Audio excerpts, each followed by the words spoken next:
Well, hey, everybody, welcome to the Seeing Ability podcast, where we're having a conversation about folks living in the world of people with disabilities. So, we're going to be talking to adults or kids along this path. We're going to be talking to parents who are raising kids with disabilities and a lot of different people that support this community. So, that might be folks in healthcare, folks in education, folks in a lot of nonprofits. First of all, we know you have a lot of choices when it comes to podcasts. So, thank you for listening in today. I think you're going to really enjoy it because we've got my first father son combo on the podcast. So, two great perspectives on this world.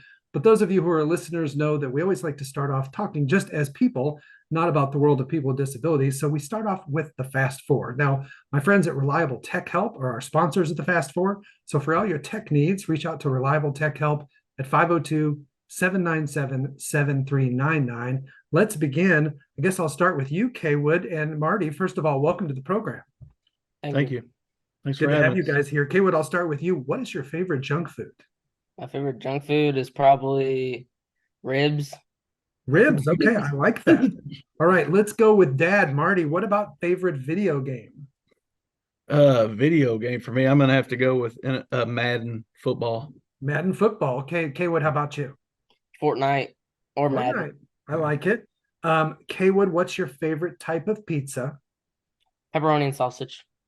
And for some reason today, when I wrote down the question, favorite type of pizza, it automatically made me think of the Turtles. So, who is your favorite Teenage Mutant Ninja Turtle? Probably Michelangelo. Michelangelo. Okay, and what about you, Marty? Pizza. Bonnie and Clyde's on Dixie. And pepperoni mushroom. Okay, there you go. All right, well, let's get into it. So, Kaywood, you're probably used to this question. Folks have never met you, so I tell the folks kind of what is your diagnosis, and for kind of the layperson, how do you explain that to people when they ask what's going on with you? You are a user of a wheelchair. You probably get that question.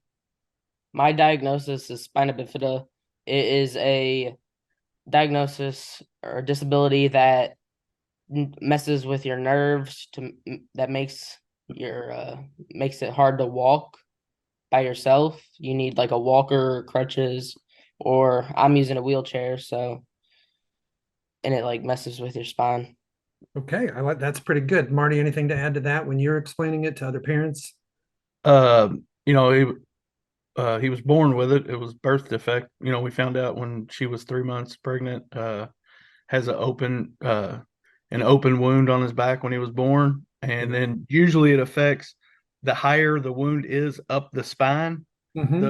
more damage it could cause because it's closer to the brain. But K Woods luckily was really really low. So Okay, well, there you go. And that kind of question is related to a topic I talk with a lot of folks about on this journey, which is dealing with other people. When you kind of show up to the world differently, sometimes you get stares, you get looks, you get questions. Now, we talked before we went on air. Some of those stares right now might be, Kaywood, you've got some business in the front, party in the back going on. You've got a little mullet going on there. But assuming it's not a mullet question and it's a different, like a wheelchair disability question, I'll start with you, Marty. When he was little, and mhm. what was that like for you as a parent to navigate other people and their opinions or their thoughts or even their strange looks? Yeah.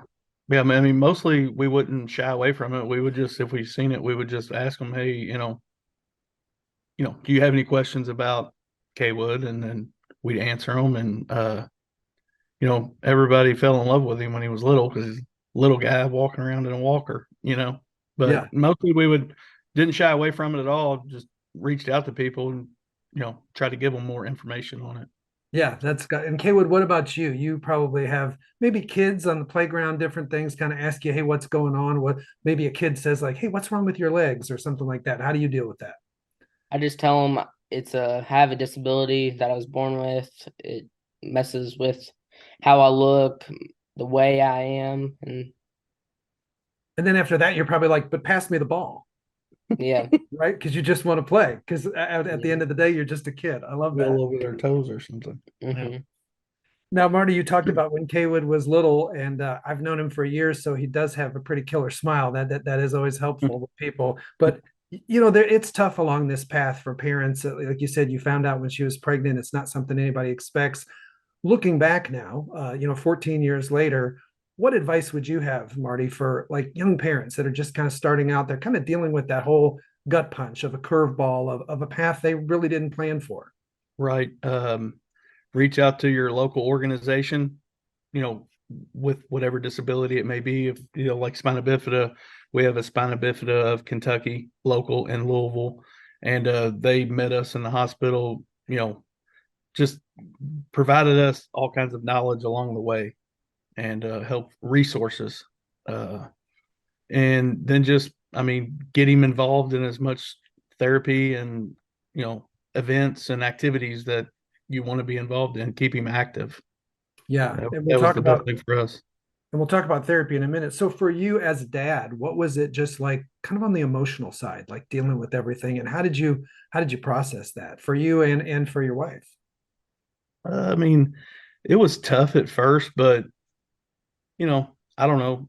It's so far back now thinking about it. 14 years. I don't really think about it much how it was. It's just he was born, he was in the hospital for 18 days, and when we got out, we took him home. We just like just like anything else. I mean, Yeah. you know, because Cawood has a lower limb disability, but other than that, I mean, as far as functioning, he didn't have to do much speech therapy or nothing. I mean, it was just like having a normal kid, other than he chewed on his toes. I mean, Yeah. and didn't I feel think it.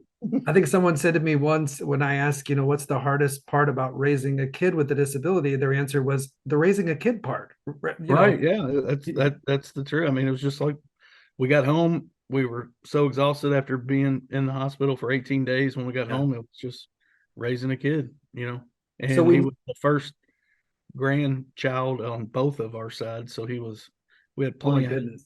Oh He yeah. got a lot of attention then. Yeah. So we mentioned it's not a four-letter word, but it might be for some people. We mentioned the word therapy, Kaywood. That's a part of the adventure for a lot of kids, especially if their disability involves physical challenges. What are your memories of therapy, the good, bad, and the ugly? Tell us about that.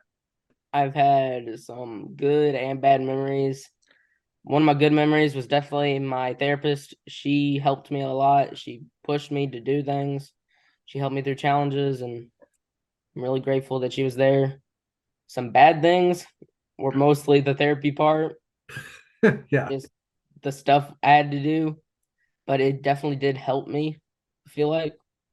Yeah, so it's forcing you to do things physically and kind of push yourself in ways to get extra mobility and extra challenges. So it's there's no way around it. It's going to be physically challenging and tough, right?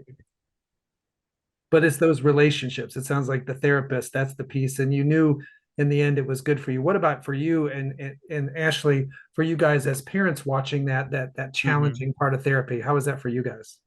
Yeah, Ashley did a lot more of that than I did because it was throughout the day and I was at work, but I would always see videos of it. And yeah, I mean, there was days where he gets frustrated and, you know, he's frustrated and aggravated with the therapist because they're making him work hard. And then you just know that that's the best thing for him. So um, you got to give him that prize or that treat to get to the end as they always did. But yeah, Miss Shannon was great, and we still keep in touch with her, every week. So Like that. Shout out to Miss Shannon. I love it. So Kaywood, now that you have the wisdom of a 14-year-old, when you look back at thinking about the person, the young teenager you are today, what are some things you think your parents did have done along the way that have helped you succeed? And if there's people listening that have like, 2-year-old, what could they learn from you and your experience that your mom and dad did that would help them? They've helped me through a lot. They've made the house easier for me to move around. They've let me uh do activities. They've brought me to camps. They let me do basketball. They just help me live my life and let me do stuff I love. I love that. And one of the things I've heard a lot of people talk about, and this is not anything you were prepared to answer, but I'll kind of ask you is some people talking about when you have a kid, there's always this tendency to not want to see them in pain, right? That's of any parent. Doesn't matter if your kid has a disability or not, but there's kind of a balance between protecting your kids and then mhm. letting them learn to take risks and letting them learn from their mistakes and kind of learning to fail, if you will. Talk to me a little bit about that, Kaywood, about how your parents kind of gave you the freedom. You talked about trying things to learn how to do things on your own versus them doing everything for you. They taught me a lot of stuff, and then after a while, I was able to do it on my own. So that helped me. Yeah, Yeah, I and mean, Marty, it's for tough. It you, is a fine line. Yeah, yeah, it's a fine line because you cannot do everything for him. He's got to get the quicker you can get your child independent, the better. And yeah. like we said earlier, had plenty of attention with grandparents, and we had to tell him sometimes, hey, he can get up, he can get things on his own. But it's a fine line because it is a struggle for him to do things, but you have to get him as independent as quickly as you can. So did you find yourself having to hold back sometimes from wanting to step in and help? Yeah, I mean, not so much for me, but keeping others from doing it. Yeah, Yeah. that Yeah, was, especially the extended family. They don't want to, they might say, "Oh gosh, he's got a disability. We don't want him to suffer. We want to help him out." But like holding back and letting him learn to do it on his own is really what he needs. oh yeah, because he knows dad. He's not going to come ask dad. He's going to go ask mom or grandma or something. Well, that sounds like that sounds like any kid Right. that Yeah. they're gonna work those angles. Okay, so Kaywood, what do you like for folks who've never met you? What are some of the things you like to do for fun when you're not at school, you're not doing that kind of stuff? Outside of school, I really like to play video games with my friends. It really helps me like communicate with them, like have fun with them, but and not be there and like in the room with them. Yeah. Like that's a way that I can do it. And then with basketball, I get to hang out with friends that I've known for a long time. We get to travel, and we're traveling actually this weekend to St. Louis for a basketball tournament. Yeah, so you're in a wheelchair basketball league. Tell me, like, do you remember how old were you when you started that, and what do you like the most about it? I would I'd say 5 or 6. 5 or 6 maybe, and Wow, so then you're like a veteran now. yeah, Yeah, he's um, been with that group. There's about 4 or 5 of them that've been together for close to 10 years now. So what do you like about it? I love just the traveling. It helps me get to places that I've always wanted to go to, Yeah. and like just the competitiveness. It helps me actually like interact in a sport that I didn't think I'd be able to. Yeah, I love that. Now, I happen to be wearing my blue today. You are a UK, University of Kentucky fan. What sport do you follow the most for UK? It's mostly, I would say, the basketball and the football equally. Okay. I like those two sports the most. So how do you think Coach Stoops is doing in football? He's doing good for the roster or like the team in general. It's just we've been dealing with some losses, but we just had a win, so it helps us like get back on track. Hopefully, go to a good bowl game. Have you suddenly become a Titans fan because of Will Levis? Definitely a little bit. We have Okay. the last 2 weeks we've been watched the full game, haven't we? Yeah. Yeah. And then what about Coach Cal in basketball? He's been here several years now. What are your thoughts about the basketball? What if you have to give us a prediction for this season? What's the recruiting class look like? How's it looking? It's the first game looked really good. The exhibition games looked really good. And I have high hopes for the team. I did last year too, and we saw how that went. So we'll just have to see how it goes. I like that humor there. With the folks at KSR might be calling us up and saying they want you to call in and do some commentary. I like that. Now, for people that don't know your name, Cawood, do we have some listeners from other states? They might not be as affiliated as some of us in the Commonwealth are with that name. Cawood Ledford, a famous broadcaster for University of Kentucky with basketball and football. So that's pretty big. That is a segue to you've got an interest yourself in broadcasting. So tell me, when did that start, and what's that like for you? That started, I would say, about like seventh grade ish, that around there. I just love the thought of being able to like go to the games, be around the players, be able to like call the games, be on TV. Just I love sports, so it's been something I've That's really thought about cool. doing. So if we could just snap our fingers right now and you'd have the perfect broadcasting gig, where would we be listening to you? I would hope for the Packers or maybe for Kentucky in college. Okay, so maybe up at Lambeau Field for the Yeah. Packers or Rupp Arena. Mhm. You heard it here. If anybody wants to talk to Cawood, we can. Now he's got a pretty high appearance fee, but you might have to talk to his agent, mom and dad, to get that working. So I understand now you've got some pretty long days after school because you're involved with you're a freshman in high school. So tell folks first of all, where do you go to school? Shout out to your team. I go to Corden Central High School. Go Panthers! Go And Panthers. um, I just started basically every day now. We'll have practice, and Tell them the sport. it's basketball. Basketball. And how do you help out the basketball team? I just help.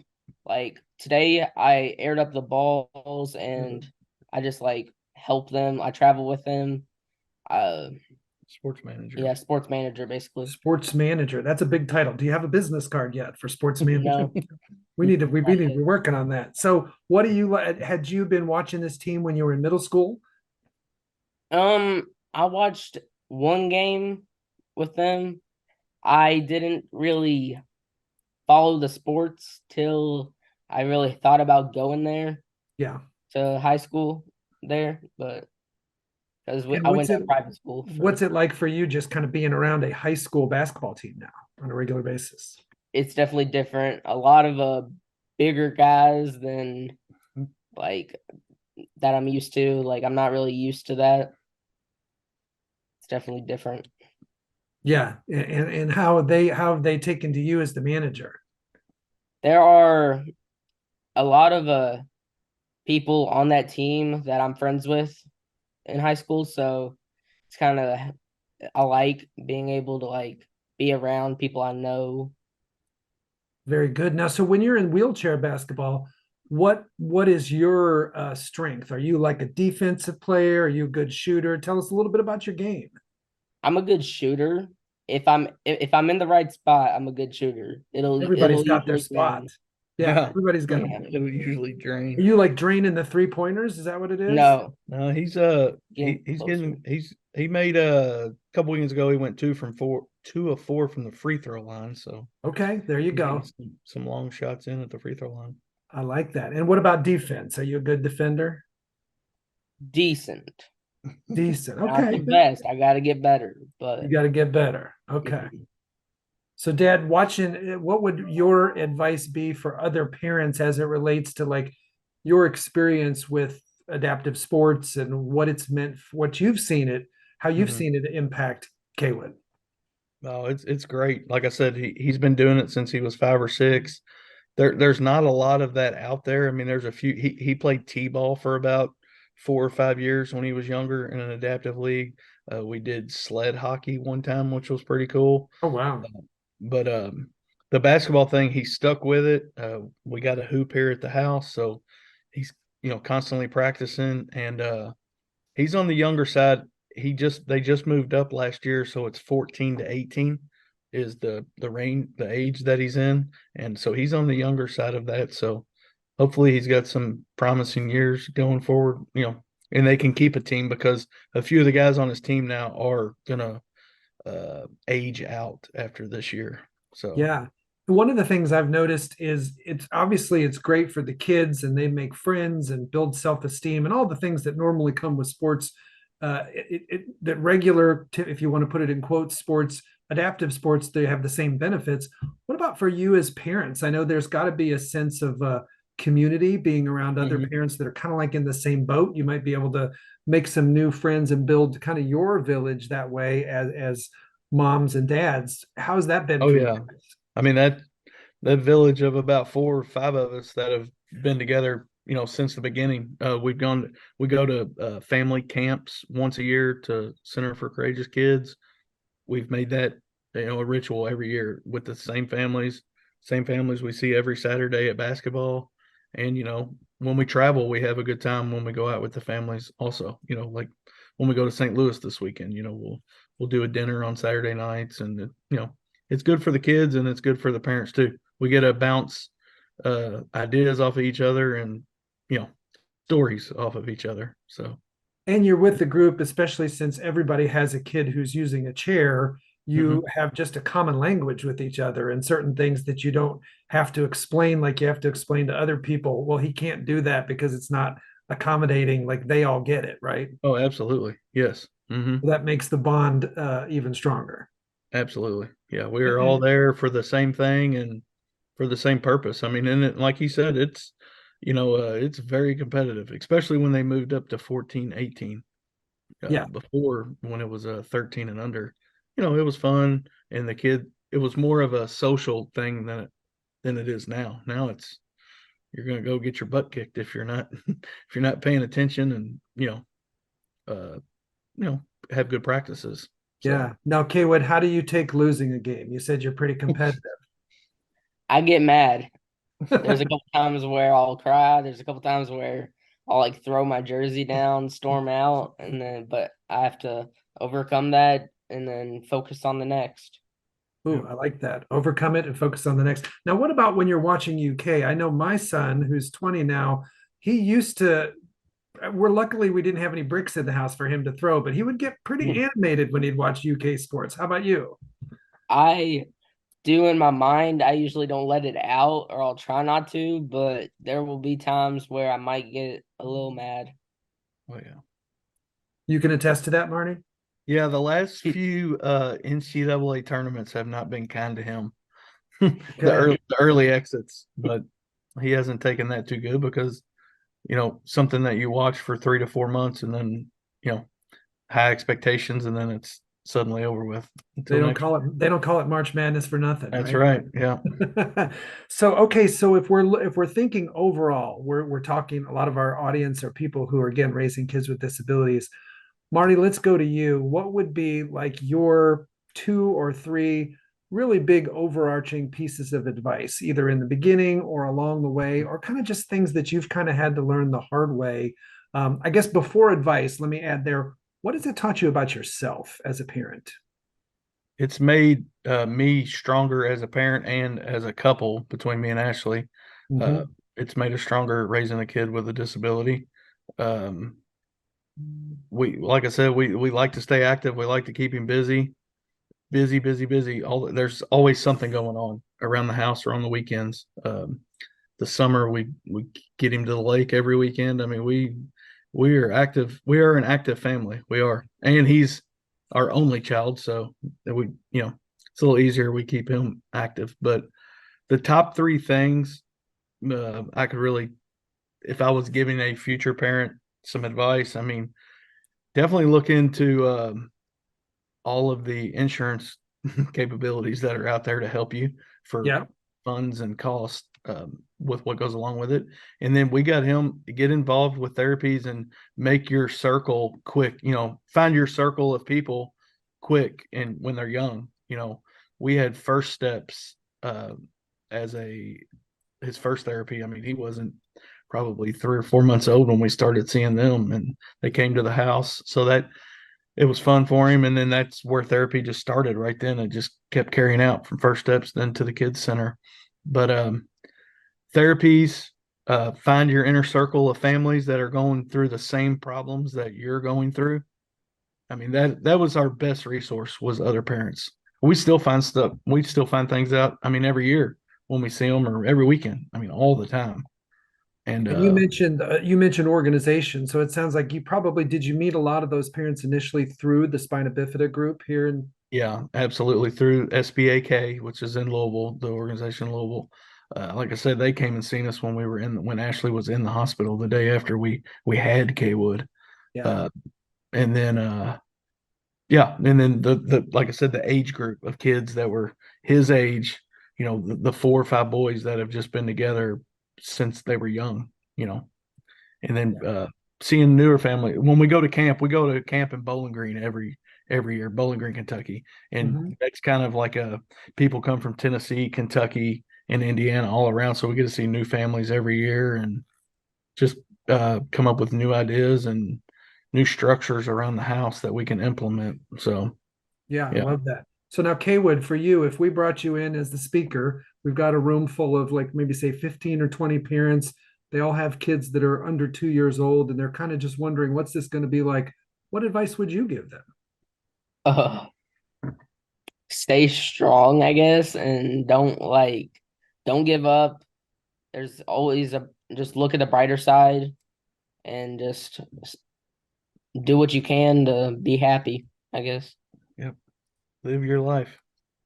I love that. I love that. Well, guys, I appreciate it. This is my first father-son duo on the podcast, so I'm really excited to have that. We get a lot of really good mom perspectives, and that's great because moms do a whole lot in this world, especially in the world of kids with special needs. But it's really cool to have you guys with us, especially somebody who's rocking the mullet. I mean, that doesn't happen every day. I know some of you are listening. Look, there he goes. Some of you are listening and you can't see it, but you might want to check out this episode on YouTube because he might be famous now. So, and I promised Cawood I would not ask you about a girlfriend, so I won't. We'll leave that there. Thank you guys for being here, and thank you all for listening. I know, like I said, you've got a lot of choices. If you found listening to these guys today as interesting as I did, we would love your help to not have this podcast be a best kept secret. Our goal is to provide some education, hopefully a little bit of motivation, inspiration, and build a sense of community of folks that are traveling this path. So we would love you to head on over to our Facebook page for the Seeing Ability podcast, like the page, follow the podcast, and then share it with parent groups, with other people that you think would be interested. And we'd love to hear from you. If you've got an idea, if you know an organization that's out there doing good work, or a family or an individual that would share their story and might make a great guest for a future podcast, please message me on the Facebook page. Guys, thanks so much for being here. Thank you, Jim. Thank you. All right, everybody. We'll see you next time. Thanks. All right. Thank you.